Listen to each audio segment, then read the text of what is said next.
Vamos a terminar, vamos a arrancar con el práctico 3, pero un ejercicio nomás, así medio unos pocos minutos, y después arrancamos con el práctico 4, ¿está?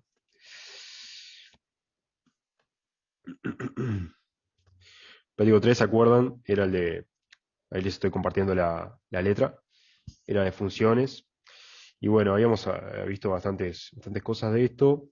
Entonces hoy quería comentarles simplemente para mencionar lo, lo que es esta cuestión de SOB MI o SOB MN, este, que denota la cantidad de funciones sobreyectivas que van de un conjunto con m elementos a un conjunto con n elementos. ¿Tá? SOB MN o SOB 10.3, por ejemplo, es la cantidad de funciones sobreyectivas entre un conjunto de 10 elementos y un conjunto de 3 elementos en el codominio. Entonces quiero hacer un ejercicio que tenga que ver con eso, para terminar este práctico, ¿tá? El práctico 3. Y después arrancamos con el 4 con la parte de principio de Palomar. ¿Ok? Entonces, nada, o sea, los dos que... Esto aparece en el 5, en el 6 y en el 7. Voy a hacer el 5, podría ser el 5 o el 6, cualquiera, o el 7, perdón, cualquiera de ellos. El 6 no lo voy a hacer acá porque es un poco más, hay que pensar un poco más. Pero tal, lo que le decía en la clase pasada es que, fíjese, en el foro de Leo hay un hilo que alguien abrió preguntando por el ejercicio 6 y yo di alguna respuesta ahí y tal, mi recomendación, la parte A creo que posiblemente la pueden hacer sin problemas, básicamente es separar en casos, ¿no? Creo. Ahora sí. Eh, y después la B es, en principio, es complicada, así no es tan sencilla. Entonces mi recomendación era que hagan primero la C, y ahí expliqué un poco cuál es la idea de cómo probar la C. Lo expliqué en el foro de Leva, así que lo pueden mirar. Y si no lo entienden lo que yo expliqué, pueden ir al Grimaldi, página 264, el teorema 5.3 es esta expresión. La S esta es otra cosa, no, cuenta otra cosa, no es la cantidad de funciones sobreyectivas como lo es SOB, sí, pero está definido acá, o sea, el vínculo entre la S y SOB. Una vez que tienen definido SOB, que es la cantidad de funciones sobreyectivas de M a N, un conjunto de M elementos, un conjunto de N elementos, S, que es el número de Stirling de segunda especie, no importa ahora qué es exactamente, pero en definitiva se define como la cantidad de funciones sobreyectivas de M en N dividido N factorial. ¿Tá? Esa es la definición. Entonces, lo que les recomiendo es que si van a hacer el 6, es que primero arranquen por la parte C, ¿tá? Y después, usando esta relación, es inmediata, una vez que tiene aprobada la C, la parte B. ¿Tá? Y bueno, está. Ya con eso tienen para divertirse, si quieren hacer el 6. Bueno, entonces, nada, voy a hacer el 5, pensamos el 5 y después intenten hacer el 7. Les recomiendo eso, después que hagamos el 5, intenten hacer el 7 y después el 6, que es un poco más desafiante. ¿Tá? Así que bueno, voy a hacer el 5. El 5 tenemos dos conjuntos, un conjunto A y un conjunto B, que bueno, el conjunto A son los números que van del 1 al 10 y el B del 1 al 7. ¿Tá? Y me pregunta, ¿cuántas funciones hay de A en B?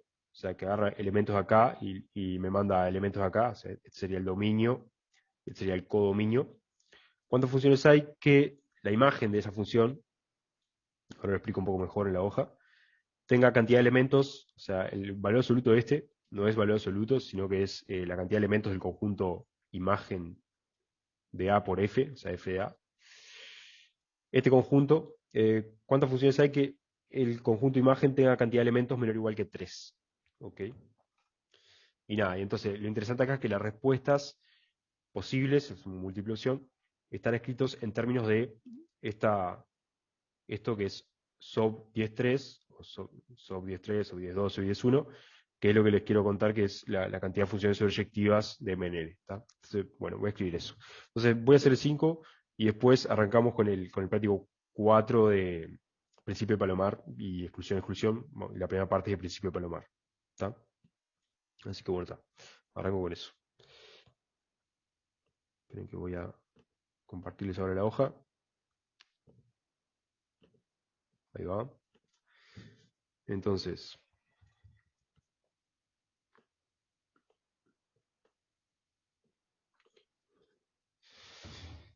Está bueno, está bueno. Ese sería el práctico 3. Ahí estoy compartiendo la hoja de funciones. Y en particular, vamos a hablar de funciones sobreyectivas. ¿Está? ¿Está? Entonces, una notación, digamos, si quieren. Entonces sería, dado un conjunto A, cualquiera, con M elementos distintos, ¿no? Es un conjunto, M elementos, y un conjunto B con N elementos, ¿tá? Eh, consideramos todas las posibles funciones sobreyectivas que van de A en B, ¿tá? Entonces, la cantidad posible de funciones sobreyectivas la denotamos sub Mn, ¿tá? Entonces, un conjunto A con M elementos y un conjunto B con N elementos, denotamos con sub de sobreyectiva Mn a la cantidad, o sea, es contar de posibles funciones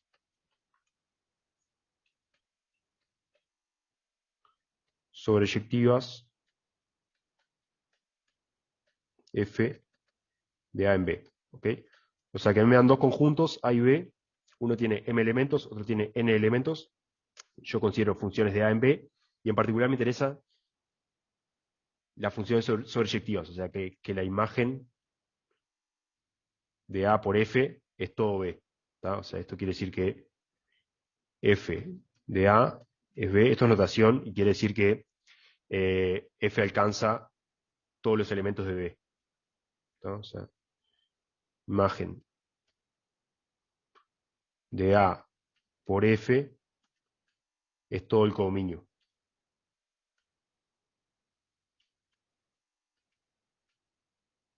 Eso es notación, ¿tá?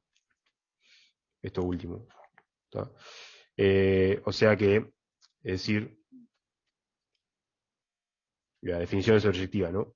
F alcanza todos los elementos de B.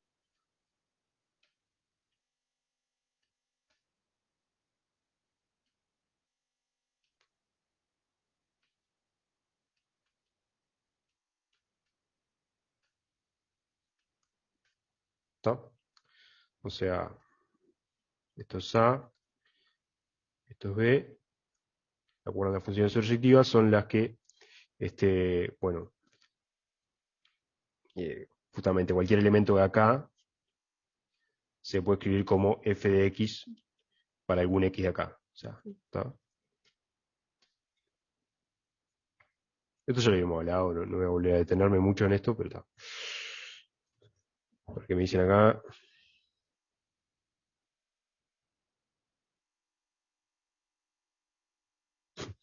Sí, está. Entonces, nada, las funciones objetivas son las que el conjunto A lo mandan a todo el codominio. ¿Ok?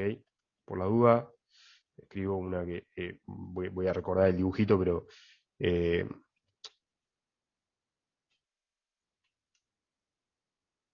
si este sería un caso que no es sobreyectiva, o sea, ¿tá? Si f de A es esto, o sea, está estrictamente contenido en B, esta no es sobreyectiva. ¿Tá? O sea, esto sería B. No le voy a poner el mismo color porque si no. Este es el codominio B, este es el dominio A. ¿Tá? Si la imagen de A por F no es todo B, sino que está estrictamente contenido en B, en este caso la función no es sobreyectiva. En este caso no es sobreyectiva. Para que sea sobreyectiva es que, justamente, que F, la imagen de A por F sea todo el codominio. ¿Tá? O sea, acá hay un elemento, por ejemplo, que no lo alcanzo con un X acá. ¿Tá? Este I no es f de X para algún X. Ok, está. Entonces, Nada, uno se pregunta, bueno, dado dos conjuntos A y B, con una cantidad finita de elementos cada uno, que le llamamos M y N, ¿cuántas funciones proyectivas existen entre A y B? Bueno, eso tiene una expresión que no me importa ahora, la escribo si quieren, no la voy a escribir porque no importa en realidad la expresión que tiene esto, pero se puede contar con las técnicas que tenemos, que vamos a ver en realidad, el principio de inclusión-exclusión, lo vamos a ver más adelante, se puede contar la cantidad de funciones proyectivas de un conjunto A de m elementos a un conjunto B de n elementos. ¿Tá? Pero ahora no me interesa saber cuál es la expresión exacta, me interesa el concepto de contar la cantidad de funciones sobreyectivas. Entonces, la cantidad de funciones sobreyectivas la denotamos así. ¿Tá? Sub mn es la cantidad de funciones sobreyectivas, o sea, 80.500, no importa. ¿Tá? Va a depender de m y de n, obviamente. ¿Tá? Y obviamente que para que haya alguna función sobreyectiva, tiene que haber más elementos en el dominio que en el codominio, ¿tá? Porque yo tengo que alcanzar todos los elementos del codominio con los elementos del dominio, ¿tá? A través de f. Entonces, si acá tengo dos elementos y acá tengo 10, no hay chance eh, de que alcance los 10 elementos del codominio con la imagen de f en el primer punto acá y en el segundo punto acá. O sea, tengo dos imágenes por f y tengo 10 elementos para alcanzar, es imposible. ¿Tá? Pero no importa. ¿Tá? Entonces, bueno, está. La cuestión es que, a lo que voy con esto es que, imagínense que no sabemos cuál es la expresión esta, no sé cuánto vale, no sé contar la cantidad de funciones objetivas, pero no importa, porque este, la pregunta esta, que ahí estoy mostrando, las opciones que me da son todas escritas en función de esa cantidad. Por ejemplo, esta es la cantidad de funciones sobreyectivas de un conjunto de 10 elementos, cualquiera, no importa qué elementos tenga, en uno de 3 elementos. ¿Tá? Entonces, yo no tengo que saber cuánto es esto, si es 89 o 520, no me importa. Porque justamente las respuestas están dadas en términos de eso. Entonces, si yo hago de cuenta que no me importa cuánto es este número, me importa el concepto de que, bueno, esto cuenta la cantidad de funciones objetivas. Bueno, esa es como la introducción, digo, para ponernos un poco en contexto. Entonces, lo que me pregunta es, vuelvo ahora a la hoja, no sé si tiene alguna pregunta hasta acá. Yo tengo una duda, pero con algo Sí. de la letra. A ver, bueno, está. De, Vamos a verla para que no me perdí. bueno, Ahí va. Entonces, pero de esto lo quiero dejar es que sob mn cuenta la cantidad de funciones proyectivas de un conjunto de m elementos en uno de n, ¿está? Entonces, a ver la letra. A ver qué decías. Decime, pregúntame. el menor igual a 3. O sea, lo que hace es que B no sea hasta 7 y sea hasta 3. Ahí va. O sea, acá te dice, ¿cuántas funciones hay de A en B? Tal es que la imagen por A de F, la imagen por F de A, tiene 3 elementos o menos, ¿no? Uno, dos o 3 elementos. Entonces, por ejemplo, o sea, no te pide que cuentes las funciones, la cantidad de funciones sobreyectivas de A en B. No te pide que cuentes eso. Eso sería sob de 10 en 7. Sería la cantidad de funciones sobreyectivas que yo puedo generar de A en B. Acá no te pregunta eso. Pero la respuesta la vamos a dar en términos de sob mn, para ciertos m y n. Pero viste, no te pide esto, la cantidad de funciones sobreyectivas de A en B. Te pregunta, ¿cuántas funciones de A en B hay? No necesariamente sobreyectivas, tal que la imagen de A por F tenga 3 elementos o menos. Por ejemplo, para definir una función de A en B, tengo que decir cuánto vale la función en cada uno de los puntos del dominio. O sea, tengo que decir cuánto vale la función en 10 puntos distintos. Entonces vamos a suponer que yo tengo que decir cuánto vale f de 1. Entonces póngale que f de 1 vale 3, f de 2 vale 3 también, y todo así hasta f de 10 que vale 3. O sea, me considero la función constante de A en B que, que a cada elemento del dominio le asocia el valor 3, o sea, este. La imagen de esta función, o sea, cuando la notación esta de f de a es cuáles valores de estos alcanza f, la función que yo definí al aplicarla al dominio. O sea, en este caso la imagen sería 3, nada más. ¿Tá? Porque es el único valor que alcanza la función. Si ustedes piensan de nuevo en el diagramita este, que acá está, bueno, me quedo medio chico, pero esperen que lo voy a escribir. Vamos por acá. Ahí va. Esta función que me definí como ejemplo, ¿no? Para fijar ideas. Acá tengo el 1, 2, hasta el 10. La f tiene que definirse ahí. Y acá tengo el 1, 2, hasta el 7. ¿Está? Esta f que me definí, que es constante, o sea que en todos los valores de su dominio vale 3, el único valor que alcanza es el 3. ¿Está? O sea, este lo manda acá, este lo manda acá, todo lo manda ahí. O sea que f de a en este caso, el único valor que alcanza del codominio es el 3. ¿Tá? O sea que en este caso el tamaño de f de a es 1. ¿Ok? ¿Se entiende eso? Todavía no respondí tu pregunta, creo, pero digo, acá estoy hablando, tipo, tratar de bajar un poco a tierra qué es esto de f de a y la cantidad de elementos. Este es un ejemplo en el cual la cantidad de elementos de la imagen de a por f, o sea, la cantidad de elementos que alcanza f del codominio es uno solo y es 3. ¿Tá? Si yo hubiese definido otra f que puedo definir, obviamente la f esta no es sobreyectiva, ¿no? Porque no alcanza todos los elementos del codominio, solamente alcanza uno. ¿Tá? Pero es una de las de las funciones que a mí me interesan, que es, porque a mí me interesan todas las funciones que alcanza 3 elementos o menos del codominio. Entonces, voy a hacer otra posible función. f1 igual 3 de nuevo, f2 igual 4, y después toda constante igual a 4. Como la imagen de f en este de a por f en este caso. ¿Cuántos elementos del codominio alcanzo? ¿Y cuáles?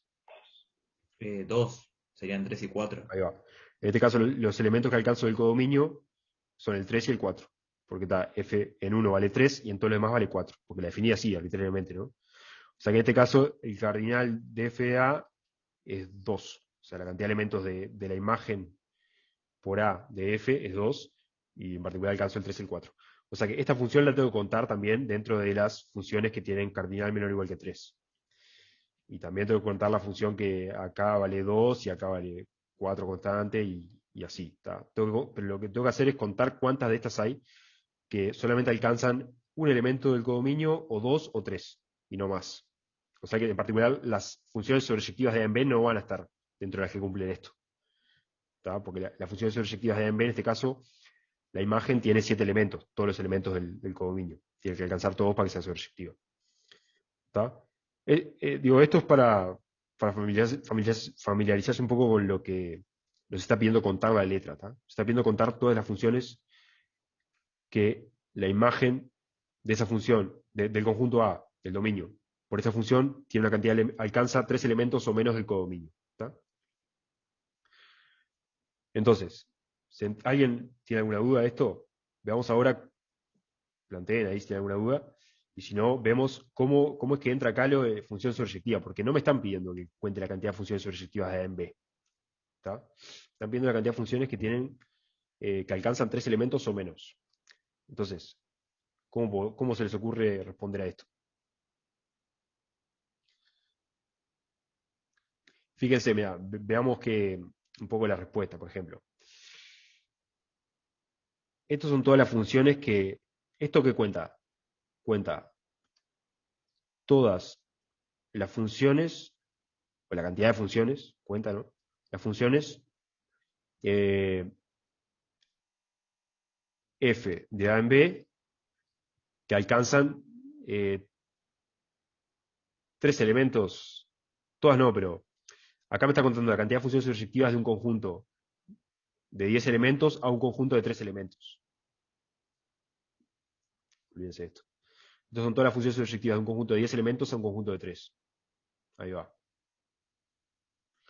Este sería todas las de 10 elementos que toman 2 elementos. ¿Tá? O sea que la respuesta nuestra va a ir por ese lado, es decir, bueno, a mí me interesa todas las funciones de A en B que alcanzan 1, 2 o 3 elementos.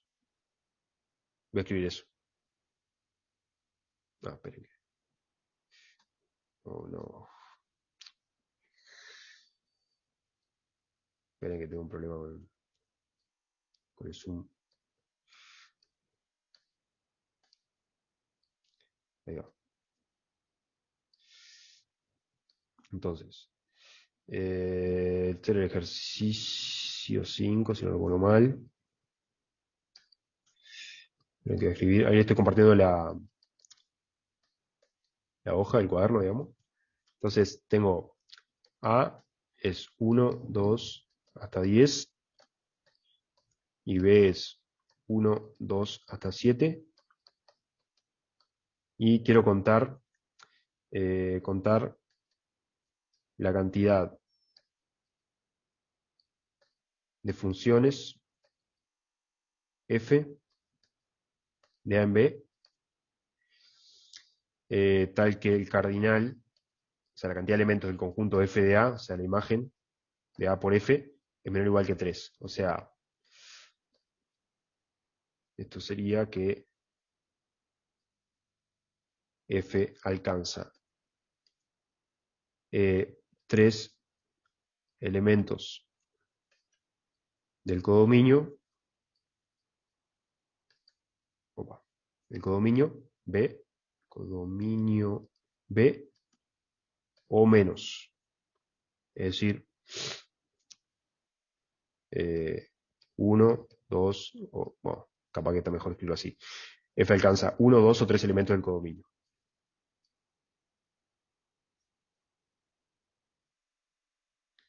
1, 2 o 3 elementos del codominio E. ¿Está?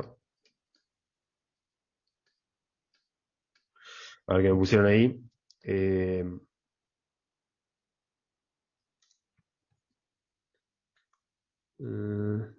Ven que ya me perdí en el chat. Para tenerle 1, ahí va. Está. Entonces, está. Eso es lo que el coso. Entonces, lo que le decía, a mí me interesan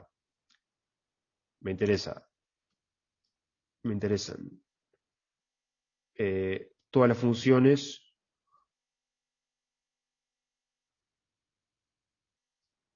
que f de A en B,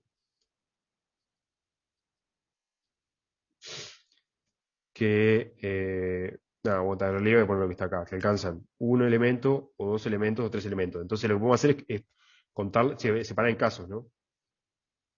Y después lo sumo. Entonces, por ejemplo, sería caso 1, f de A en B, tal que f alcanza 3 elementos de B, del codominio B. Exactamente 3. Voy a poner exactamente 3 por la duda. O sea, ni más ni menos. Opa. 3 elementos del codominio B. Ahí va. Después, el caso 2, después hay que contar cuántas posibles hay en cada caso. Y después uso la regla de la suma y digo que el total, o sea, las que cumplen esto, que alcanzan 1, 2 o 3 elementos, es la suma, ¿tá? De los Acá casos. nos quedamos, igual acá ya nos quedamos con solo dos opciones A de ver, las que habían. ¿cómo decías vos? Vos me Que, decís que ya, cuánto hay ya viendo acá. el tema de la... No, no, no, no, no, perdón. En el ejercicio en sí viste que teníamos un montón de opciones. Acá ya Sí. podemos descartar un montón. Nos ¿Por podemos qué? quedar solo con dos o tres.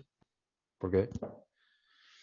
Porque ya estamos dividiendo en casos y hay algunas que solo Ah, cuentan, por ejemplo, el SOW de 10 en 3 por ejemplo. está bien, Y está esa bien. creo que no considera los de 2 en uno, o en uno. ¿Entiendes? Sí, sí, sí. Está bien. Está así, pero igual, vamos a pensarlo sin ser por descarte, digamos. Pero está así, está bien, está bien. Para... Y para un examen yo digo que está Sí, bien. sí, sí, claro. A ver qué me dice acá. Algo que no me quedó claro, dice Gabriel, de la fórmula SOB es si, como decís vos, te da las objetivas exactamente en elementos. Sí, exacto. Lo que te dice Camila. si vos querés contar la cantidad de funciones sobreyectivas de un conjunto de m elementos a uno de n, tenés que agarrar los n elementos, ni más ni menos.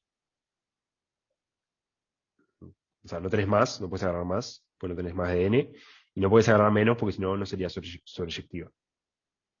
¿Está? No sé si te quedó claro eso, Gabriel. Sí, sob de mn cuenta las funciones que van de conjunto de m elementos en uno de n y que alcanza exactamente n elementos del codominio, los n elementos del codominio, todos. Exacto, está bueno. A ver, yo no, voy a decir cuáles son los casos y después contamos. ¿Tá? El caso 2 sería las f de A en B, tal que f alcanza exactamente dos elementos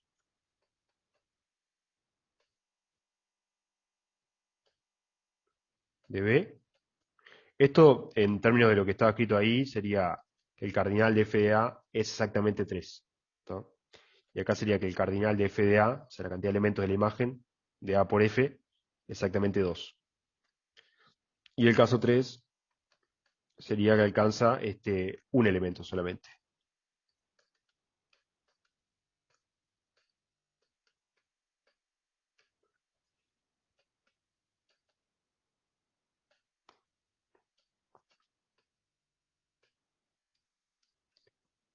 ¿Tá? Bueno, sí. FA es 1.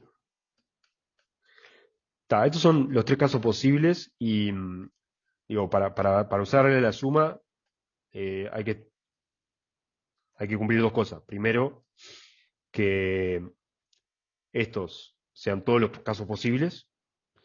Y segundo, que no puede ocurrir que una función esté en dos casos a la misma vez. ¿Tá? Pero eso no puede ocurrir porque la función o alcanza exactamente 3, o alcanza exactamente 2, o alcanza exactamente 1. No puede ocurrir que alcance exactamente 2 y exactamente 3 elementos. O sea, no tiene sentido. Entonces estamos en las condiciones de aplicar la regla de la suma. Una vez que contemos cada caso por separado, sería sumar. Y ahí tenemos todos los casos posibles que nos interesan. ¿Tá? No sé si alguien tiene duda de eso, de cómo vamos a usar la regla de la suma. Ahora hay que contar los casos, la cantidad posibles en cada caso. Entonces, ¿cuántas funciones hay? De A en B, o sea, funciones que van de 1, 2, 10 en 1, 2, 7, pero que la imagen sea exactamente, que alcance solamente 3 elementos. ¿Tá? Entonces, ¿cómo responderían a esto? Y de esas 7 tendríamos que tomar 3, ¿no? Ahí va. Eh, Claro, habría que ver las formas de elegir tres elementos de esos siete, ¿no? Ahí va. Entonces, elijo. Claro, yo, ¿cómo puedo construir una función de este tipo? Está, Sin importarme el orden en que los elijo. ahí va. Yo, para construir una función de ese tipo, lo que tengo que hacer es elegir cuáles son esos tres elementos del codominio que voy a alcanzar, y ya está. Y después, no, y después, ahí va. Entonces, vamos a pensarlo así. Elijo la cantidad de elementos, elijo cuáles son los elementos que quiero alcanzar, y después tengo que elegir del dominio cada valor, del dominio a qué valor del codominio lo mando, de esos tres que elegí. ¿Tá? Porque yo para definir la función tengo que decir cuánto vale la función en cada elemento del dominio, que es 1, 2, hasta 10. ¿Tá? O sea, cada función, para definir una función de A en B, es decir cuánto vale en cada elemento del dominio. ¿Tá? Entonces lo que yo digo es que para construir una función de este tipo, de A en B, que además alcance solo tres elementos, bueno, puedo pensar que elijo, primero, cuáles son esos tres elementos del codominio que quiero alcanzar, y después tengo que elegir cuánto vale la función en cada punto de su dominio. Y solamente le puedo asignar los tres elementos que elegí como imágenes, digamos. Es que elijo los tres elementos del codominio que quiero alcanzar. ¿Tá? O sea, en definitiva es elegir un subconjunto del codominio de tres elementos. ¿tá? Elijo subconjunto de 3 elementos. De B de 3 elementos.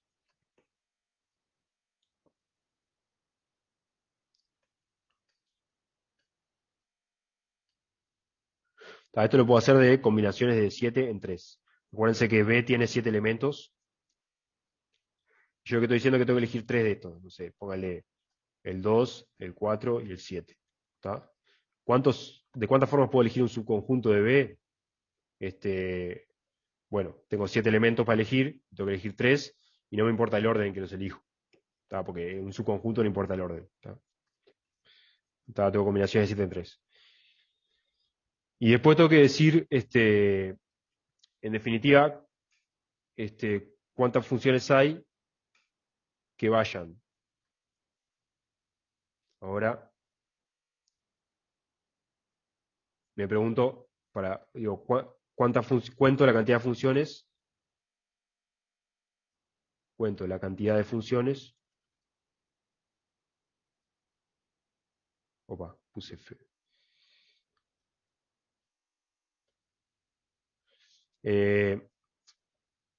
F que van de A en ese subconjunto. Vamos a llamarle, elijo subconjunto, vamos a llamarle B3 de B de 3 elementos. Entonces, B3. Acuérdense que B3 es algo de la forma, no sé, B1, B2, B3. O sea, tiene 3 elementos. Los que elegí. Entonces, acá donde entra la parte sub MN. Porque ¿cuántas funciones hay? Acá pregunta Natalia, ¿por qué elegimos combinaciones? Porque yo lo que digo es que yo de B, que es el codominio, mis funciones van a ir todas, perdón, de 1, 2, 10 a 1, 2, 7, ¿tá? Mis funciones van todas de A en B. Yo tengo que contar cuántas hay, ahora me interesa contar cuántas hay funciones de A en B que solo alcancen exactamente 3 elementos del codominio. ¿Tá? Entonces, por ejemplo, yo tengo que elegir cuáles son esos 3 elementos. Entonces elijo el 2, el 7 y el 4. Ponele. Entonces, ahora cuento. Elijo los elementos del codominio. Entre los 7 elijo 3. Porque yo quiero contar la cantidad de funciones, en el caso 1, que alcanzan solamente exactamente 3 elementos del conjunto. Entonces elijo cuáles son esos 3 elementos. ¿Cómo los puedo elegir? ¿De cuántas formas puedo elegir estos 3 elementos? Es elegir un subconjunto de este conjunto de 7 elementos. Tengo que elegir un subconjunto de 3 elementos. Entonces, para elegir un subconjunto, los subconjuntos o los conjuntos en general no tienen orden. O sea que si yo elijo el 2, 4, 7 en ese orden, es lo mismo que elegir el 4, 2, 7 en ese orden. O sea, no importa, porque elegir un subconjunto, el subconjunto no tiene orden.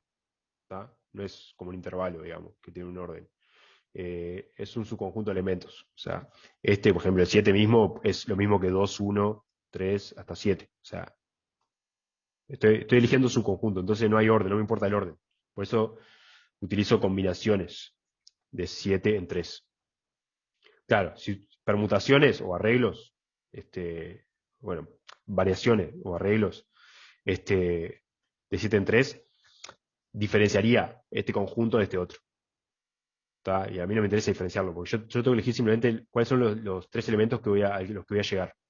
Después, en otra etapa, me voy a preguntar de cuántas formas puedo asociar estos 10 elementos del dominio a los 3 valores del codominio. O sea, cuántas funciones hay que van de estos 10 valores a estos 3. Claro, claro. Capaz entendiste ahí con lo que te dijo Camila, capaz que era la respuesta que estabas buscando. Arreglos o variaciones tienen en cuenta el orden en que yo los elijo, combinaciones no. Por eso utilizo combinaciones porque no me importa el orden en que los elijo. Simplemente tengo que elegir un subconjunto. No te preocupes. Entonces, elijo un subconjunto, lo puedo hacer de 7 en 3, combinaciones de 7 en 3 formas, y después cuento la cantidad de funciones que, que van del dominio a este subconjunto de tres elementos. O sea, de cuántas formas, ahora cuento de cuántas formas puedo asignar estos 10 valores a estos tres que elegí. ¿Está? Pero, como a mí me interesa alcanzar los tres valores, tengo que alcanzar los tres valores para que realmente esté contando las funciones que alcanzan tres valores, estos tres que elegí. Es ahí donde aparecen las funciones sobreyectivas, porque ahora cuento la cantidad de funciones que van del dominio en estos tres valores que elegí, que alcanzan los tres valores. O sea, las sobreyectivas, digamos. Todas las funciones que van de 1, 2 a 10 a este subconjunto y que me toca asegurar que alcanzan los tres valores. ¿Tá? Que no me dejan ninguno sin alcanzar. Entonces, esa es la cantidad de funciones sobreyectivas. Cuento la cantidad de funciones sobreyectivas. ¿Tá? ¿Y por qué es importante que sean sobreyectivas? Porque tengo que alcanzarlos todos. Porque si yo no alcanzo pónganle, entonces en realidad estoy contando estoy contando funciones que van del dominio a, pero solamente alcanzan los valores B1 y B3. O sea, estoy contando funciones cuya imagen tiene tamaño 2, o sea, alcanza solo dos valores. ¿Tá? Y yo en el caso 1 tengo que considerar las que alcanzan exactamente tres valores.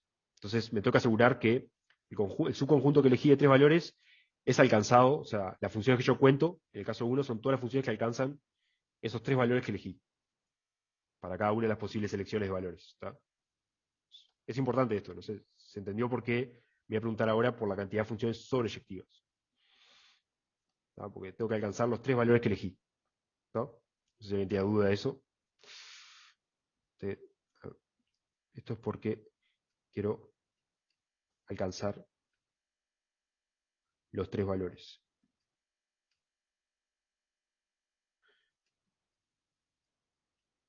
¿Tá? Y bueno, por la regla de producto, acá sería como la etapa 1, sería esto. Etapa 1. La etapa 2 no es contar, es elijo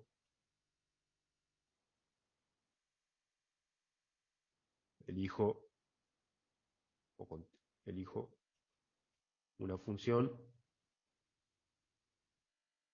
sobreyectiva que vaya del dominio en este subcodominio, digamos, que elegí. ¿De cuántas formas puedo hacer la etapa 2? De sobreyectivas de 10 en 3. Lo puedo hacer porque es la cantidad de funciones sobreyectivas de 10 en 3.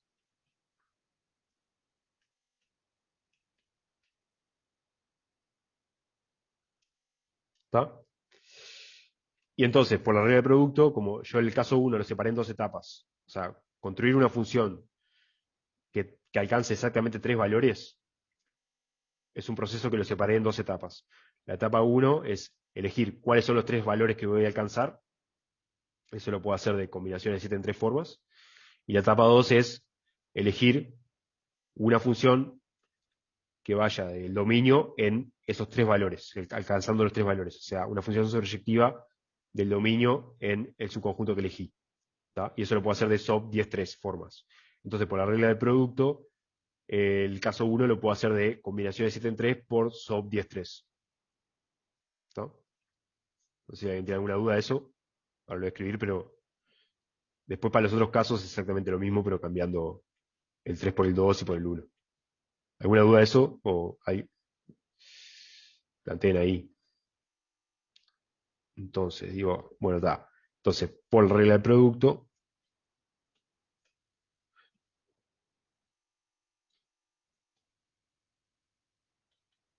el caso 1, la cantidad de funciones en el caso 1 es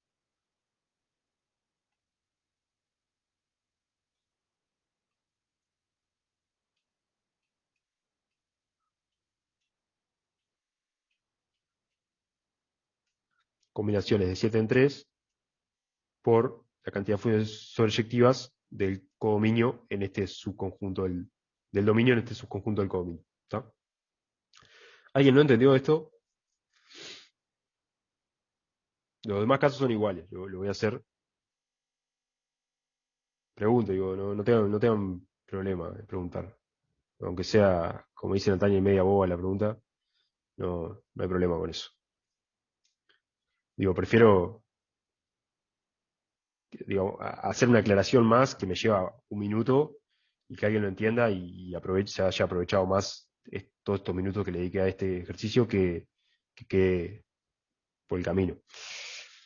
Bueno, está, entonces, ¿cómo sería el caso 2? Ahora tengo que elegir su conjunto de dos elementos entre los 7 que tengo en el codominio y después ver la cantidad de funciones proyectivas del dominio que tiene 10 elementos en el subconjunto que elegí tiene 2 elementos.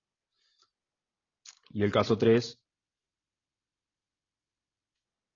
es, primero elijo un subconjunto del codominio de un elemento, que es el que voy a alcanzar, porque mi función tiene que alcanzar exactamente un elemento, y después la etapa 2 de la construcción de los casos del caso 3 sería, cuento la cantidad de funciones que van del dominio que tiene 10 elementos en este subconjunto que elegí.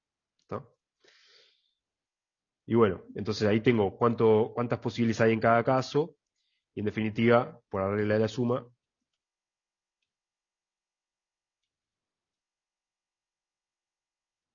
la cantidad de funciones que me interesan,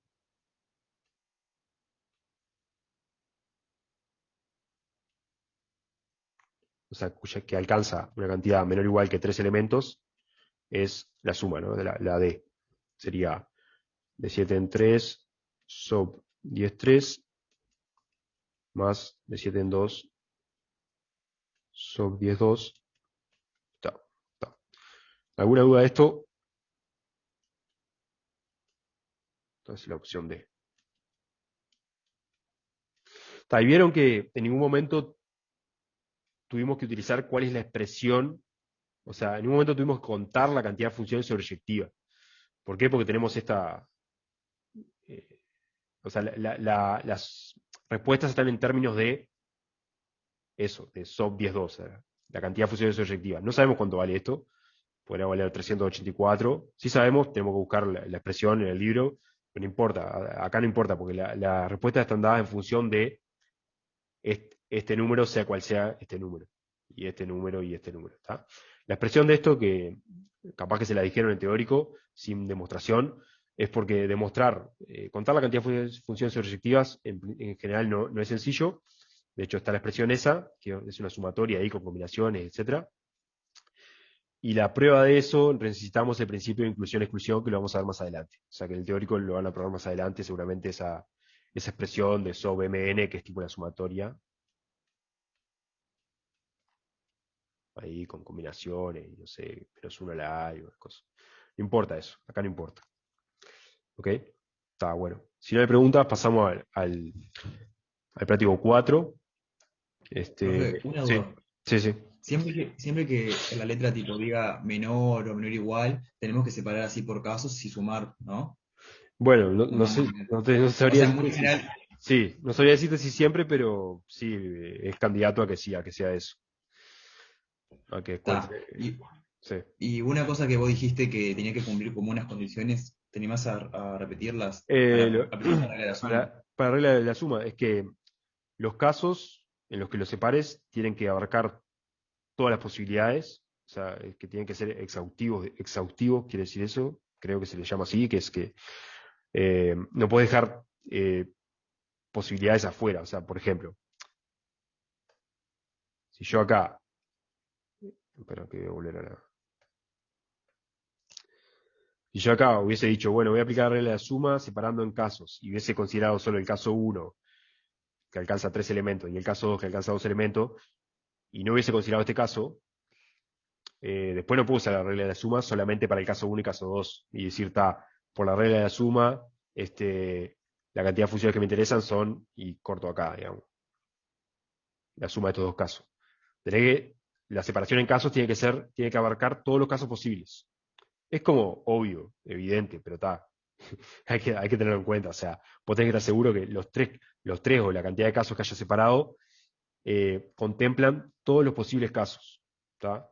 O sea, que sea exhaustivo, o sea, que abarque todos los posibles casos. ¿Está? ¿Se entiende eso? Es una condición. Y la otra es lo que dice ahí Gabriel, que sean disjuntos, o sea, que no puede ocurrir que no pueda ocurrir que una función en este caso, o lo que sea que estés contando, esté en dos casos a la misma vez. O sea, en este caso sería que no pueda ocurrir que una función alcance tres elementos exactamente y que alcance un elemento exactamente. O sea, que esté en el caso 1 y en el caso 3 a la vez. Porque si no estarías contando doble, ¿tá? O triple, lo que sea. O sea, que los casos sean disjuntos. Porque si no, estás contando de más. Esas son las dos condiciones. Que abarques todos los casos posibles con tu separación en casos y que, o sea, que no te olvides de nada, que no te dejes nada sin contar, digamos, y que no cuentes de más, o sea, que no pueda ocurrir que un elemento esté en dos casos a la misma vez. ¿Está? Bien, profe, quedó claro.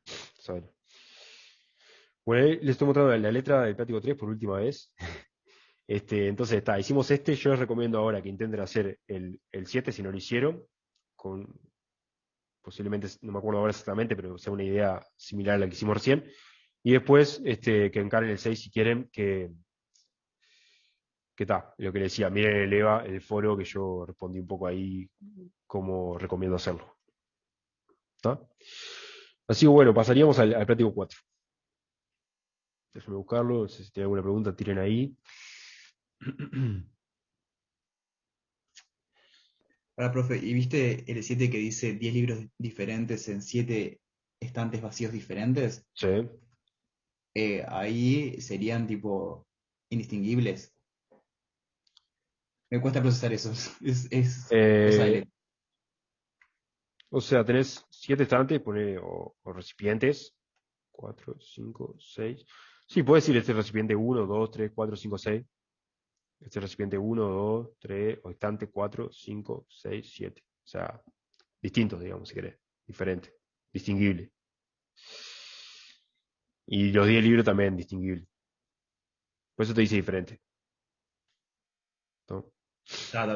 Era eso, era una cosa de letra que tenía ahí. Para, no sé, no, sí, no, estaba mirando que Santiago dice que son indistinguibles. No sé si es una pregunta o una afirmación, porque capaz que están pensando de otra forma, puede ser. No sé, Santiago, sí. ¿Por qué decís que indistinguibles? Yo diría que son todos distinguibles. Digamos, justamente son 7 estantes diferentes y 10 libros diferentes. Pero lo hice hace como una semana, no me acuerdo exactamente ahora, pero me parece que sale relativamente fácil. Y a priori, ahora mirando la letra, diría que son todos distinguibles, digamos. Tanto los libros como los estantes. Por eso te dice diferentes. Ok. Pero bueno, ojo, no se queden con lo que yo les digo. Si ustedes ven que lo intentan hacer y les parece que lo más razonable es que tengan que ser indistinguibles, pregunten de última en el EVA, pero creo que son todos distintos, tanto los libros como los estantes. Ah, Quedó. ok. Bueno, vamos entonces a pasar al otro práctico. Opa.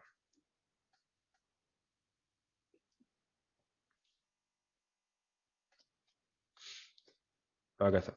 Práctico 4, ahí les estoy mostrando principio del palomar y de inclusión, exclusión. Entonces el práctico 4 está separado en dos. El principio del palomar es la primera carilla y principio de inclusión, exclusión la segunda carilla. Y es el orden en que lo van a ver en teórico. Vamos a hacer un ejercicio, le voy a contar qué es el principio de Palomar, es bien sencilla la explicación, el enunciado del principio de Palomar, pero aplicarlo no siempre es trivial. Y no sé, les cuento qué es el principio de Palomar, hacemos un ejercicio o dos y después la seguimos la que viene, ¿ok? Bueno, entonces,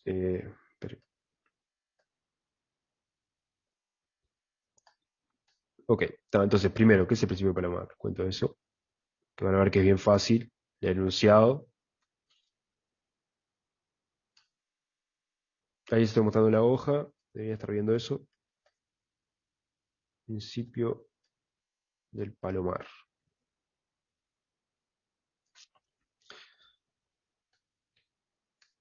Es el práctico 4. Ok. Entonces, el principio del palomar, el enunciado es bien sencillo. Dice que si tengo, bueno, no sé cómo le llamaron en el teórico, pero bueno, vamos a suponer que tengo m palomas distintas, o m palomas, en realidad, no me interesa. Y n nidos o palomares. No sé si es nido o el lugar donde está la paloma. N nidos o palomares. Esa es la situación. Entonces, lo que dice es que si tenés más palomas que nidos, o sea, si m mayor a n, entonces necesariamente algún nido va a tener por lo menos 2 palomas. ¿Tá? Entonces, si tengo más palomas que nidos, yo estoy repartiendo, ¿no? Las palomas, o sea, digo, vamos a considerar el caso de 5 nidos y 7 palomas, podría ser 6, cosa que sea mayor a 5 en este caso. Bueno, está. Hay uno, lo que puedo hacer es repartir primero 5 palomas en estos nidos. Si quieren, pongan 6, que es lo mínimo que necesitan. Pero la siguiente la tengo que poner en uno que ya tiene una paloma. O sea que hay uno que va a tener por lo menos 2 palomas. En el mejor de los casos. Podría ocurrir que haya alguno vacío al final del día, digamos. ¿Tá? Y que haya uno que tenga 2, otro que tenga 2. Así, esto puede ser una opción, por ejemplo. 3, 4, 5, 6, 7. Me sobró una paloma.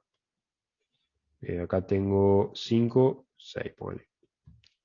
Podría haber uno con 3, vamos a poner uno con 3. 3, 4, 5, 6. Ahí va. Esa es una opción. Pero digo, lo que es seguro, en el mejor de los casos, digamos, en cuanto a que estén más separadas todas, hay un nido que tiene que tener por lo menos 2 palomas. ¿Tá? Porque la cantidad de palomas que tengo es mayor que la cantidad de nidos, estrictamente mayor. Entonces, bueno, está. Alguno va a tener más de una. ¿Tá? Si es mayor a n, entonces hay, al menos, hay un nido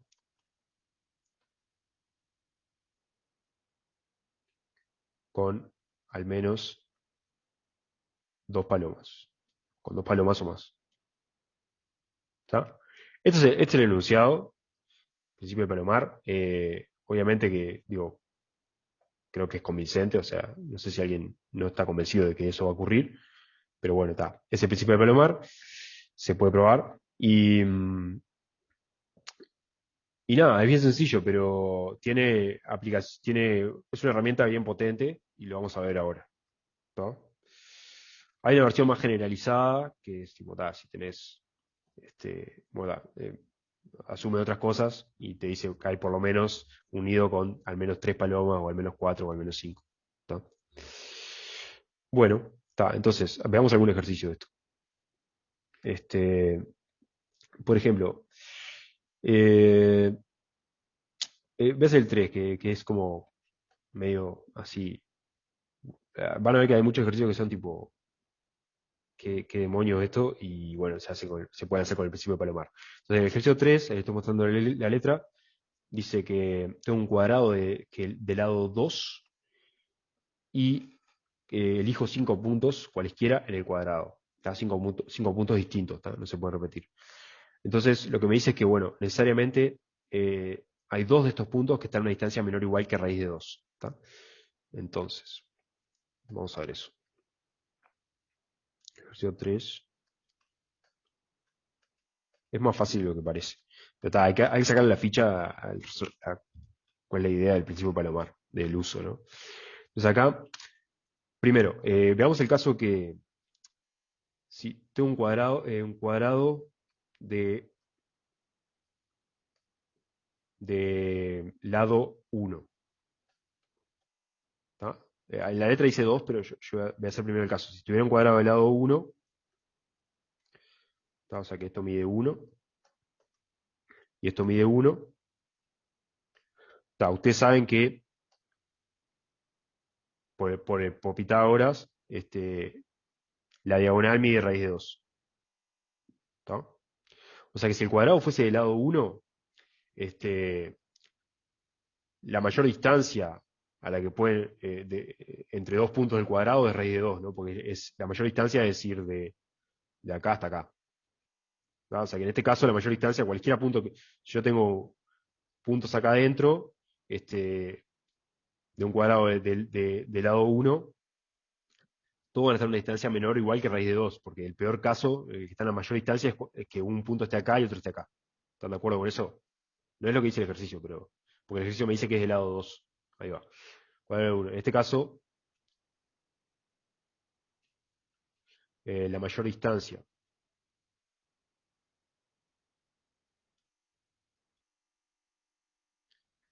entre dos puntos del cuadrado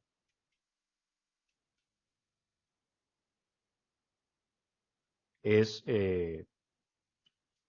raíz de 2. ¿Está? O sea que todos están en una distancia menor o igual que raíz de 2. Eso no es el caso que me dice el ejercicio. Ahora vamos a ver el caso en el ejercicio. Ahora, en el ejercicio, el cuadrado es de L igual 2. ¿Está? Ahora voy a ver lo que me dicen ahí en el chat. O sea que en realidad la situación en el ejercicio no es la que puse ahí, pero eso era para convencerlo de después lo que vamos a hacer en el ejercicio. Acá al lado es 2. ¿Está?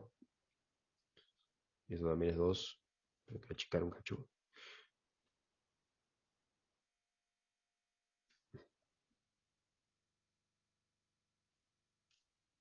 Entonces, tengo un cuadrado del lado 2 y elijo, y hay 5 puntos, cualesquiera. Puede estar sobre el borde. ¿Está? Bueno, no más. Ahí va. ¿Está? Entonces, me dicen que me dan 5 puntos, cualesquiera, y yo tengo que probar con el principio de Palomar, vamos a ver cómo, que la distancia entre cualesquiera de estos dos puntos es menor o igual que raíz de 2. ¿Está? Entonces, acá lo que sugieren es separar el cuadrado del lado 2 en 4 del lado 1. Exacto. Entonces, si yo agarro y separo a lo divido en 4, vamos a sacar ese punto que queda ahí, podría haber quedado ahí, pero no me gusta que quede ahí. Si lo divido en 4, ¿qué ocurre? Ahora estos miden 1, ¿no? El lado de cada uno de estos es 1. Ahora tengo 4 cuadrados de largo 1. Entonces lo que puedo decir es que cualesquiera dos puntos que estén en un cuadradito de estos están a una distancia menor o igual que raíz de 2, porque es la diagonal mide raíz de 2.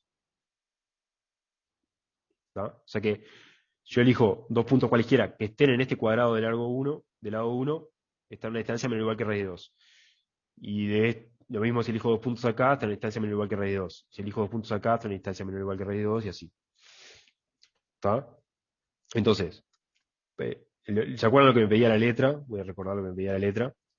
Me dice que dado 5 puntos de un cuadrado de lado 2, pruebe que tienen que haber dos que estén a distancia menor o igual que raíz de 2. ¿Está? O sea, no me pide que pruebe que todos los puntos del cuadrado de lado 2 van a estar a una distancia menor o igual que raíz de 2. Tengan cuidado con eso porque creo que recién dije que era eso lo que me pedían, pero me equivoqué en todo caso. No me pide probar que todos los 5 puntos del cuadrado, que están dentro del cuadrado del lado 2, están a una distancia menor o igual que raíz de 2. Me pide probar que hay dos de ellos, por lo menos dos, que están a una distancia menor o igual que raíz de 2. ¿Está? Obviamente que probar que todos están a una distancia menor o igual que raíz de 2, todos los puntos no tiene sentido porque si un punto está acá y el otro está acá, la distancia de esto es 2 raíz de 2. ¿Está? No va a cumplirse. Pero lo que me pide es probar que si yo te doy 5 puntos en un cuadrado del lado 2, por lo menos dos de ellos están a una distancia menor o igual que raíz de 2. Entonces la idea es probar que si yo separo el cuadrado original en 4 y hay 5 puntos, bueno, por el principio de Palomar, ahora vemos cómo, puedo asegurar que hay por lo menos 2 de estos puntos que caen en un mismo cuadrado de estos chicos. Y 2 puntos que caen en un mismo cuadrado de estos chicos, como el cuadrado tiene largo 1, la distancia entre ellos tiene que ser menor o igual que raíz de 2, que es la diagonal de ese cuadrado en el que están. ¿Ah? Entonces la idea es esa. Eh, ¿Se entiende la idea? Incluso, A ver si... in- no, incluso, profe, ver el caso extremo, donde caen en los cuatro vértices y en el centro, justo, y es justo a raíz de dos. Sí, sí. Y ahí está el menor igual. Ahí va. Pero tal, la idea es esa, es decir, bueno, tal, quiero probar que hay por lo menos 2 de los 5 que están en una distancia menor o igual que raíz de 2. Bueno, es equivalente a probar que si yo separo el cuadrado original en 4, hay por lo menos 2 puntos en uno de los cuadraditos estos, en el mismo cuadrado. Entonces van a estar en una distancia menor o igual que raíz de 2 porque tiene largo 1 ese cuadrado, ¿está? Entonces, la idea es divido. Mientras escribo esto, no sé si alguien lo entendió, divido. Todavía no dije explícitamente cómo voy a hacer para usar el principio de Palomar. Profe, Sí. una pregunta. Una prueba se puede hacer tipo escribiendo más bien lo que hiciste. Yo qué sé, lo que estamos haciendo nosotros, por ejemplo, de dividirlo tal, luego ubico los puntos en X lado y el otro me tiene que quedar en X lado. ¿Puedo escribirlo así, una prueba, por ejemplo? Vamos a ver, pará. Yo te voy a escribir cómo lo escribiría yo la prueba y vos decime si es lo que vos pensabas. Divido el Ok. cuadrado original del lado del igual 2 en 4 cuadrados de lado L grande, a llamarle 1. ¿Está? Lo digo tipo sin formalidades matemáticas, o sea, sin describir las cuentas en sí. O sea, no necesariamente tiene que haber cuentas, ¿no? En un teorema, en una demostración de matemática. En general, de hecho, en general no hay muchas cuentas. Más bien se trabaja con símbolos. Pero la idea acá, lo importante acá es que vos indiques explícitamente cómo usás el principio de Palomar. Esa es la clave, porque estamos viendo el principio de Palomar. La clave es que vos digas, bueno, el principio de Palomar lo uso de esta forma. Eso es lo más importante. Entiendo. Exactamente lo que dice Camila.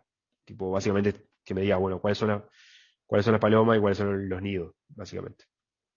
Entonces, divido el cuadrado original del lado 2 en 4 cuadrados del lado igual 1. Y con esto cubro todo el cuadrado. Entonces digo, bueno, está.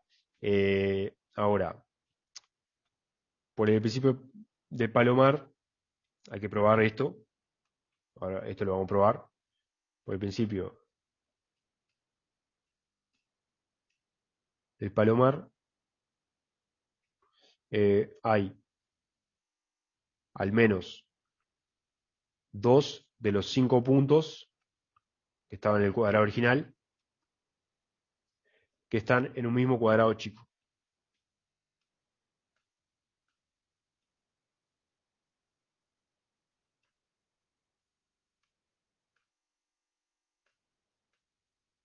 Ahora vamos a probar esto formalmente. Pero está, si me creen esto, entonces esos 2 puntos están a una distancia menor o igual que raíz de 2. Por lo que la observación que hice al principio, de que si tiene un cuadrado de largo 1, la mayor distancia entre 2 puntos de ese cuadrado, cualesquiera, es raíz de 2. ¿Está? Entonces, estos 2 puntos están a distancia menor o igual que raíz de 2, por la observación del principio. Profe, ¿Sí? ¿y no faltaría ponerle el caso, o estarían en uno de los cuatro cuadrados o exactamente en el centro? Sería el otro, No, bueno, está así, el pero otro caso. cuando digo que esté en un cuadrado no me refiero a que esté adentro del cuadrado, sino que si está en el centro es que está en cualquiera de ellos. En particular está en este si querés. Pero si está en el Claro. centro va a estar, o sea, directamente va a estar a distancia igual o menor o igual a raíz de 2 de cualquiera de los puntos. Porque lo que dijo un compañero antes, ponerme en la Sí, esquina bueno, del sí, otro. también. Sí, sí que puedes excluir el caso del centro, tipo tratarlo aparte y decir, está, el caso del centro. Tipo, A cualquier otro punto va a estar a distancia menor o igual que raíz de 2. podemos hacer Pero, eso, lo que dijo alguien antes, el caso extremo de poner 4 de los 5 puntos en los vértices, y bueno, y donde ubiquemos el quinto va a estar siempre a una distancia menor o igual.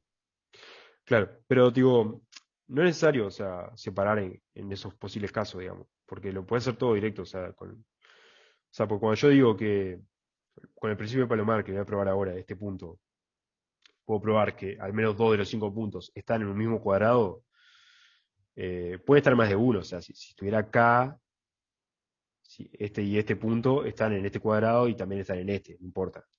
Bueno, perdón, este punto está en este cuadrado y en este otro. No importa, lo importante es que haya 2 puntos que estén en un mismo cuadrado. Ya sea estos dos o estos dos. Digamos que esté en el borde lo considero como que está dentro de un cuadrado. Eventualmente de 2 cuadrados, obviamente. Si está en este borde, está en este cuadrado y en este cuadrado. Profe, Sí. y se me vino la duda de si podrían estar todos en el mismo cuadrado. Sí, obviamente, podrían estar todos en el mismo cuadrado.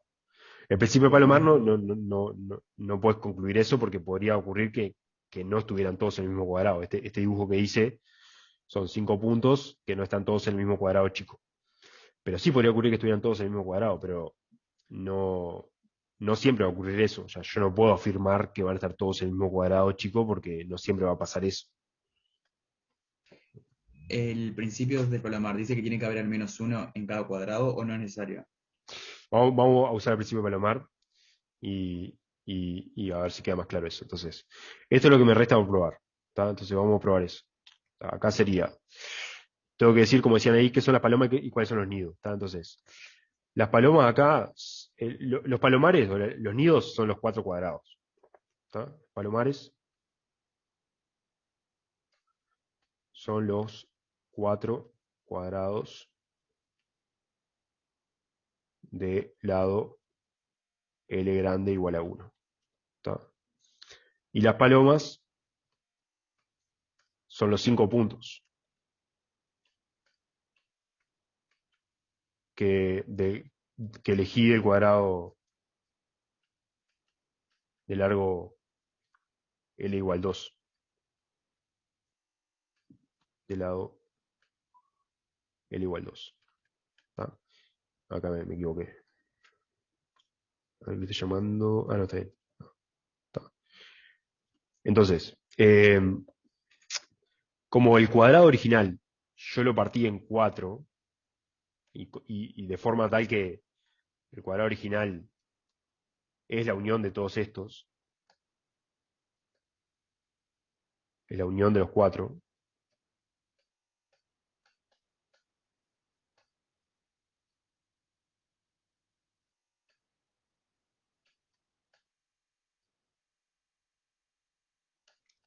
¿Está?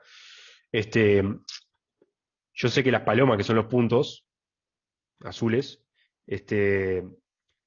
como están en el cuadrado original, del lado 2, y el cuadrado original es la unión de los 4 cuadrados de chicos, bueno, está, los puntos azules, que son las palomas, están en el cuadrado original y por lo tanto tiene que estar en alguno de los cuadrados chicos. ¿Está? Entonces, las 5 palomas tienen que estar en alguno de los 4 palomares. ¿Está? Y bueno, como tengo más palomas que palomares, por el principio de Palomar, hay un cuadrado chico que tiene por lo menos 2 palomas. Y esas dos palomas que están en el mismo cuadrado están a una distancia menor o igual que raíz de 2. Esa es la idea. ¿Está? Escribo acá, le digo, como eh, M sería la cantidad de palomas mayor que 4, que es la cantidad de palomares, y, o sea, cada paloma, vamos a escribirlo bien, es lo que dije oralmente, pero está, cada paloma tiene que estar, o cada punto,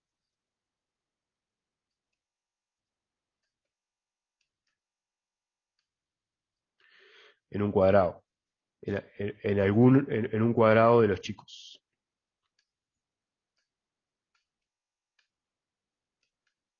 ¿Está? Un palomar. ¿Está? Entonces, como hay más palomas que palomares, hay más puntos que palomares,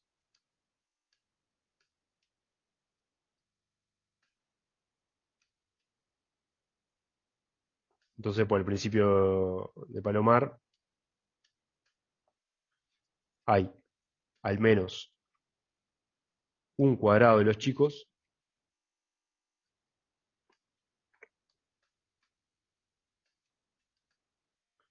con al menos 2 palomas. Hay un cuadrado de los chicos con al menos 2 palomas. Está, 2 puntos, en definitiva. Está, y eso, es eso. No sé quién tiene duda de esto.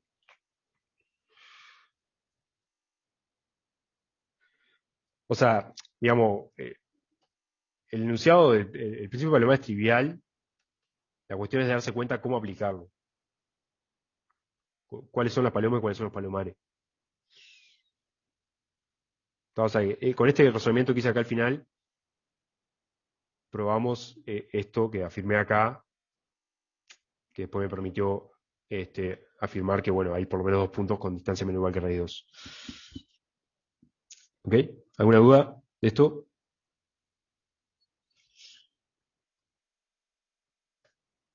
Intenten hacerlo de cero después. Ahí estoy mostrando la letra de nuevo. El 4, por más que sea un ejercicio parcial, no se asusten, es muy similar al 3 que hicimos, pero con triángulo, un triángulo equilátero. Triángulo equilátero, acuérdense que es un triángulo que tiene 3 lados iguales. En este caso, 1. Y es muy similar. Hay que dividir el triángulo de alguna forma que se pueda garantizar lo que me dicen acá. Y la diferencia es que acá no me dicen cuántos puntos. Acá me decía que había 5 puntos. Acá me dice, justamente tengo que elegir, bueno, tengo que decir cuál es la mínima cantidad de puntos, n,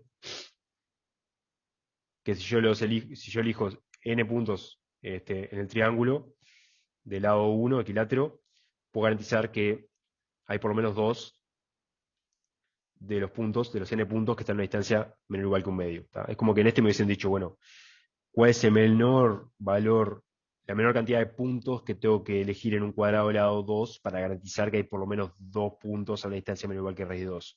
Y tal sería n igual 5.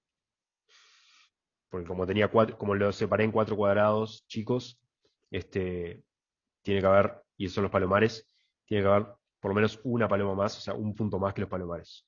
¿Tá?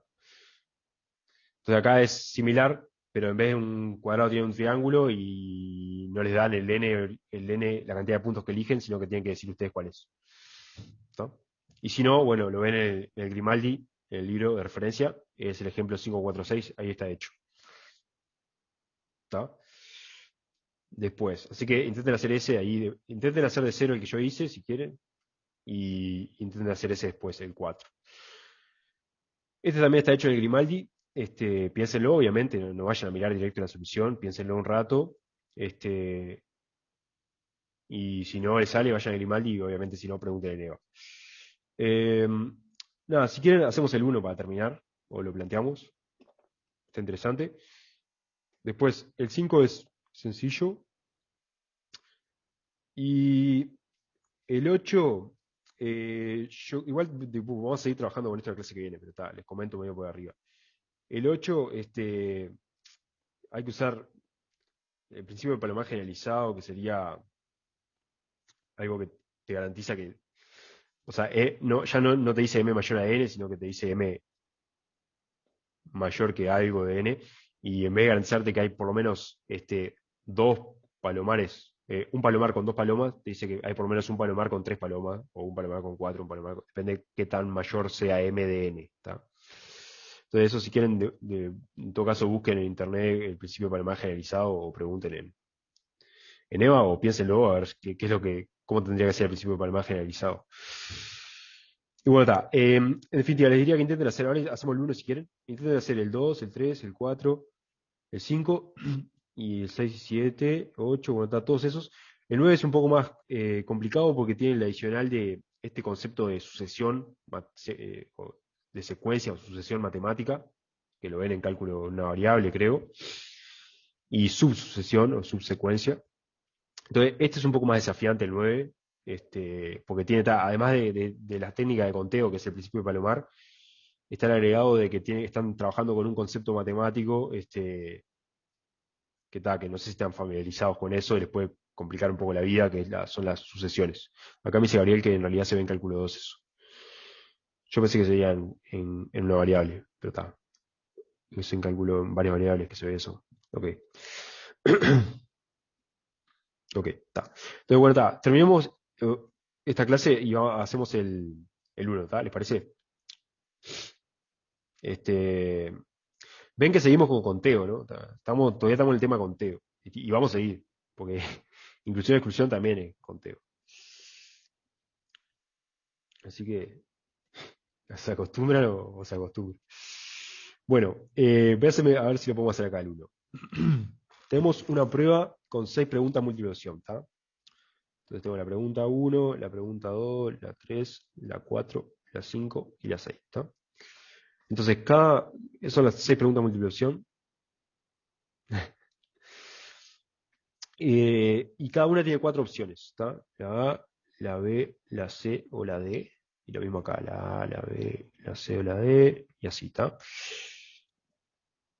Pero también, ya me adelanto a lo que me dice acá, que podría ser que alguien responda en blanco, o sea, en lugar de marcar A, B, C, D, marque en blanco, o sea que pueden pensar que cada pregunta no solo tiene 4 opciones, sino que tiene la opción adicional, una quinta opción que es marcar, responder en blanco, ¿está? Entonces, vamos a ponerlo así como que esta es la opción en blanco, ¿está? Todas tienen esa opción en blanco. O sea que en realidad son 5 opciones. Cada pregunta tiene 5 opciones posibles, ¿no? Distintas. Esa sería la opción en blanco. Responder en blanco.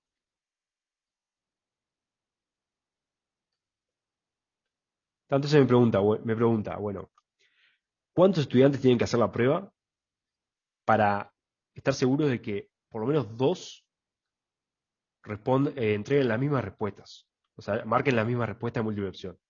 ¿Está? Entonces, la idea es usar el principio de Palomar. Entonces, ¿alguien lo pensó que nos pueda contar cómo lo hizo? Sí. A ver. Bueno, hay que ver primero cuántas formas de responder. Ok. Las preguntas Entonces, tendría. cantidad, el numeral ese sería la cantidad de formas de responder al cuestionario. Tenemos las 5 opciones. Para. Antes de contar eso, suponete que esto es 32, ponele. Suponete, no va a ser eso, pero una vez que sabes la cantidad de formas de responder al cuestionario, ¿qué haces después? Suponete Le que sumas Eh, uno, ¿no? Le sumas uno y por principio de Palomar, tiene que haber al menos, si tenés 32 estudiantes que respondieron de manera distintas, y después todo distintas, tipo, de 32 estudiantes que responden todo de manera distinta, entonces el número 33 tiene que ser respondido igual a uno de los 32, ahí va, porque si no, no exacto. tiene más chances. Exacto. Entonces, imagínense que esto da 32, ahora contamos cuánto da, pero no es lo más relevante ahora. Ahora lo que quiero ver es cómo aplicaríamos el principio de Palomar. Contamos la cantidad de formas de responder al cuestionario, distintas, obviamente, formas distintas. Hay 32 formas distintas, no es eso. Después lo vamos a ver cuánto es. Entonces decimos, bueno, entonces si hay 33 estudiantes, necesariamente hay 2 que tienen que haber respondido lo mismo, porque no hay 33 formas distintas de responder, hay 32. Entonces acá sería, las palomas serían los estudiantes que tienen que realizar la prueba, lo que me preguntan, ¿cuántos estudiantes tienen que realizar la prueba para asegurarnos de que al menos 2 entregan las mismas preguntas? 33 palomas y 32 palomares serían las formas de responder.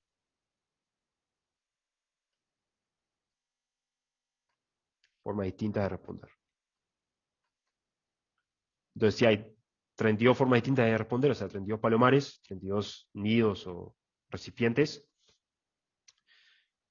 y hay 33 estudiantes que respondieron, bueno, necesariamente hay un estudiante que lo tengo que mandar al mismo recipiente, a la misma forma de responder. O sea, hay 2 estudiantes, perdón, que van al mismo nido, o sea, a la misma forma de responder. Por lo menos. Sí, por lo menos 2 estudiantes Ahí va. respondieron lo mismo. ¿Se entiende esa idea? Tengo 32 formas distintas de responder y hay 33 personas que respondieron, bueno, necesariamente hay 2 que respondieron lo mismo. ¿Está? No sé, acá me dice Gabriel, bueno, está. Ustedes ya se están preguntando cómo contar el 32 este.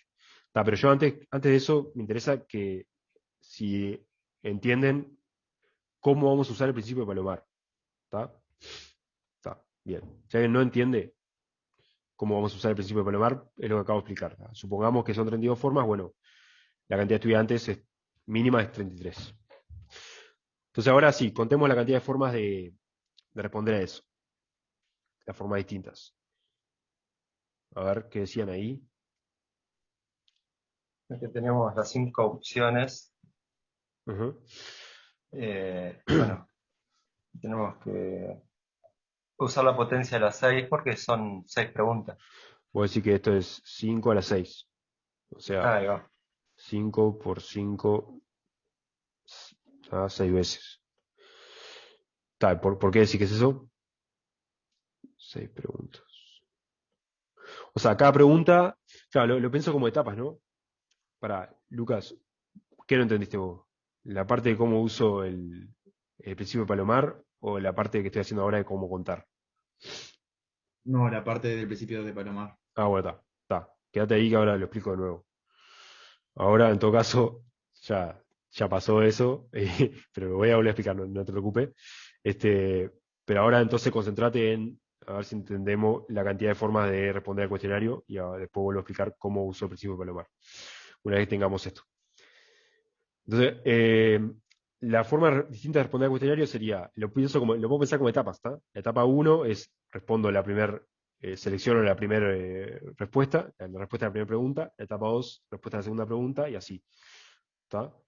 Entonces, la etapa 1 la puedo hacer de 5 formas distintas, porque tengo las 4 opciones más responder en blanco. O sea, tengo 5 opciones posibles para formas distintas de realizar la etapa 1, que es responder la primera pregunta. Tengo 5 opciones para responder la etapa 2, para realizar la etapa 2, que es responder la segunda pregunta, y así, con las 6 preguntas, en cada una tengo 5 opciones posibles. Y por la regla del producto, es 5 por 5 por 5 por 5, 5 a las 6 formas de realizar la etapa 1, y después la etapa 2, la etapa 3, la etapa 4 y la etapa 5. Esa sería la idea. No sé si hay alguna pregunta sobre eso. Lo pensé así. ¿Alguien había preguntado algo sobre eso? Creo que alguien había preguntado lo de las arreglos y esa para. Serían arreglos con repetición. Perdón. O sea, estaba viendo algo de arreglo, pero allá arriba. Para. No, pensé que alguien había contado eso. No, está. Es esto, ¿no? O sea, la cantidad de formas, digo, bueno, el proceso de responder al cuestionario lo pienso como un proceso en etapas, que es la etapa 1, respondo la primera pregunta. Tengo 5 formas distintas de hacerlo, contando la opción en blanco. La etapa 2, respondo la segunda pregunta, tengo 5 formas de hacerlo, la etapa 3 hasta la etapa 6. Entonces, por la regla del producto son 5 por 5 por 5, 6 veces, 5 a la 6. Y no tengo que, y ya esto es la respuesta final, no tengo que arreglarlo de ninguna forma porque, digamos, es un proceso ordenado, digamos. O sea, no es lo mismo la respuesta que doy a la pregunta 1, o sea, no es lo mismo responder a la pregunta 1 A y a la 2 B que a la 1 B y a la 2 A, o sea, importa el orden, digamos. Está bien así, digamos, como está. ¿Está? Bueno, está. Entonces, la cantidad de formas de responder al cuestionario. Entonces, ahora voy a explicar cómo usar el principio de Palomar. Lucas tenía la duda. Entonces, lo que digo es, bueno, está. Esto es la forma distinta de responder al cuestionario, van a ser para mí los palomares. Palomares o nidos, lo que sea. Recipientes, lo que quieras, ¿está? Entonces, ahora digo, bueno, está. Los estudiantes van a ser las palomas. Serían las 5 opciones de cada pregunta. Lo que decís. Los palomares. No, los palomares es un palomar es una forma de responder a la pregunta. Entonces, tengo 5 a las 6 palomares, que es todas las formas posibles de responder a la pregunta. O sea que cada palomar es una forma distinta de responder a la pregunta. ¿Tá? O sea, es tipo la... Imagínate, por eso yo había puesto 32 porque es un número más comprensible. Lo voy a hacer en la hoja porque capaz que me queda más fácil para... Vamos a hacerlo más... Total, estamos en hora todavía.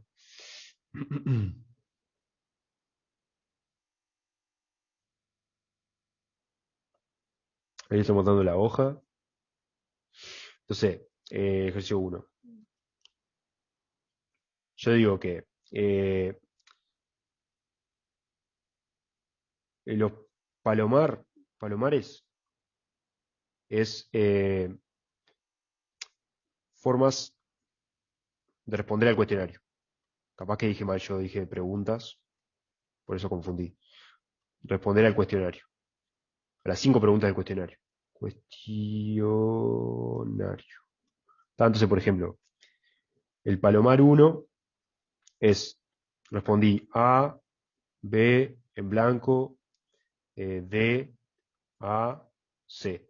1, 2, 3, 4, 5, 6. Ese palomar 1 es haber respondido esa opción. El palomar 2 es haber respondido en blanco, B, C, en blanco, en blanco. Es otro palomar. ¿Está? Y así, el palomar último, que es no sé, lo que sea. ¿Está? Por cada forma de responder al cuestionario es un palomar. Un palomar, lo que sea. ¿Está? ¿Se entiende, Lucas? Esa idea. Sí, profe, se entiende. Ah, Ahora sí. ahí va. Cada forma de responder a la pregunta es un palomar. Entonces tengo, ahora sí, 5 a las 6 formas distintas de responder al cuestionario, perdón. De responder al cuestionario, por lo que hablamos hoy en etapas. Entonces, tengo 5 a las 6 palomares. Está. Entonces, si yo tengo, sería palomar 5 a las 6. Si yo tengo 5 a las 6 más un estudiantes, o sea, palomas, bueno, y lo quiero asignar. A cada estudiante le asigno la respuesta al cuestionario que dio. O sea, a cada estudiante le asigno un palomar. Entonces, si tengo 5 a las 6 más un estudiantes y 5 a las 6 palomares, o sea, posibles respuestas al cuestionario distintas, hay por lo menos 2 estudiantes, por el principio de palomar, que tienen que haber respondido lo mismo. O sea, tienen que estar en el mismo palomar. ¿Está? Entonces, si tengo 5 a las 6 más un estudiantes, entonces, por el principio de palomar, hay al menos 2 estudiantes que respondieron lo mismo. O sea, acá los estudiantes serían las palomas. Al menos 2 estudiantes en el mismo palomar.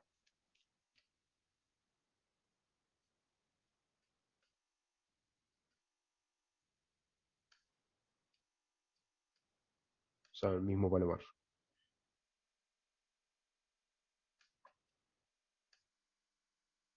Esa es la idea. No sé si entiendo que a vos, Lucas, ya te quedó más claro. No sé si alguien más le quedó la duda. O sea, dos estudiantes que pusieron exactamente lo mismo. Exacto. O sea, que están Ah, bien, bien. en el mismo palomar.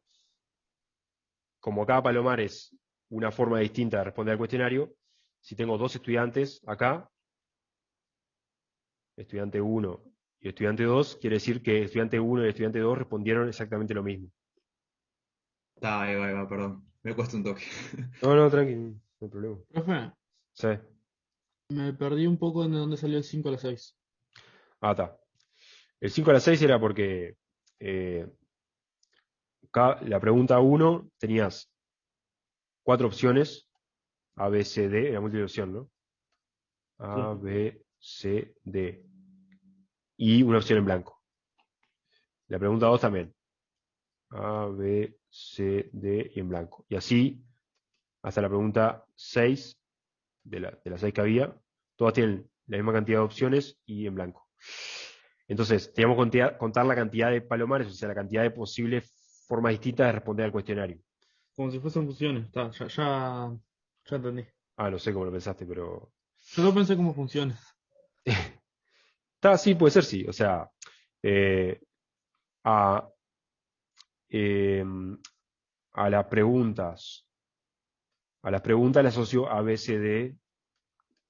A ver, Ese pues como sí. A el esto José Salí le y el asocio, otro Llega. tal cual, sí, sí, eso sí. Ahora, eso no había entendido. Ahora que lo dijiste, Se puede pensar así, sí. Yo tengo 5 elementos. O sea, responder al cuestionario es a cada uno de estos, a cada pregunta, le asocio una respuesta posible. Entonces, acá tengo 5 elementos en el codominio y acá tengo 6 elementos. Bueno, la cantidad de funciones que van de un conjunto de 6 elementos, uno de 5, es 5 a la 6. Lo puedes pensar así también. Ahora sí entendí. Gracias. Ok. Bueno, sigan con esto, traten de hacer todo lo que puedan al principio de Palomar. Y ya le digo, este es bastante más desafiante. Intenten hacer todo y la que viene vemos en qué andan y eventualmente arrancamos con inclusión-exclusión. ¿Está?